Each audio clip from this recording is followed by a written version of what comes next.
The court of the final verdict is now in session. A case has been brought before this court that when Nebraska leaves the Big 12 for the Big 10, it might as well take a big piece of hardware with them because the Huskers have established themselves as the best team in the Big 12 currently. I, of course, will hear the case. I will consult with my fellow justice, and ultimately, I'll decide. Counselor May, you bringing this case? Yes, I am, Your Honor. Of course, this could be a fluid situation, but at this point in time, it's clear to me I've seen enough. The Nebraska Cornhuskers are the most outstanding team in the Big 12 Conference, and this is why. You look at Oklahoma, you look at Texas, and you look at Nebraska. All three are undefeated.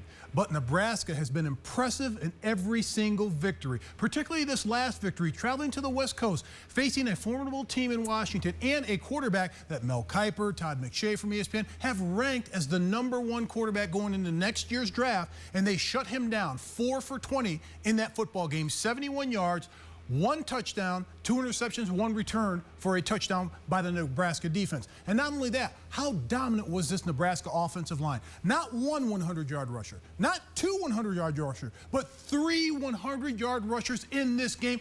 Oklahoma hasn't done that. Texas hasn't done that. That's domination. They are the best in the Big 12 Conference. Mr. Holtz? The only exercise that Mr. May gets is jumping to conclusions. The reason that Nebraska has been so impressive is they have a quarterback that nobody expected to play. Zach Lee started 12 games for him last year with a returning quarterback. He was injured in the spring.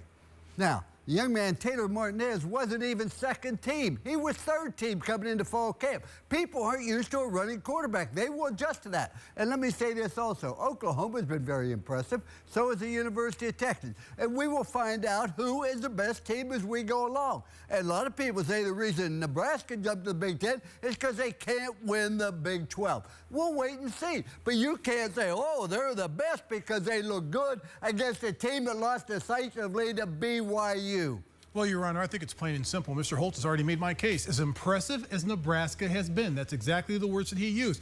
Not only that, Texas, yes, they have won, but they haven't been convincingly beating teams. If you look at Oklahoma, Utah State, they almost lost. And Air Force, the team that they just played, very close game. But Nebraska, every single week winning decisively. Very quickly, Mr. Holtz. Okay, don't filibuster. The point is this. That will be determined on the field. Nebraska does play Texas, and they'll have a chance to play in the championship. But you cannot crown somebody just on the basis they look good against a Washington team who right now stands 1-2. But the question's at this point in time. Here is my verdict. As I always say, I'll decide. Counselor Holtz, prior to the beginning of this case, entered into evidence that I viewed in chambers a rip of videotape of many fumbles from Nebraska, in fact, leading the nation in fumbles prior to that, and they have not played an outstanding team yet. I'm not necessarily ruling that Nebraska isn't the best team, but I'm ruling in favor of Counselor Holtz by issuing a continuous out of hand. You know how dominant they are? They overcame those fumbles and still won. That's how impressive they are. This is getting ridiculous. Now, first of all, you get the cheap little bobblehead as a bride gift, and look at these little things. Would you have the please podium post from last our week, these little record cheap things. 3-0, 0-3, 0-3, 0-3, Forget 0-3. Forget about it. They ought to be held in contempt. Well, mine's still a fluid situation, as every week it is, but Alabama's #1, Ohio State #2, and Nebraska jumps to #3, followed by Oregon and Texas.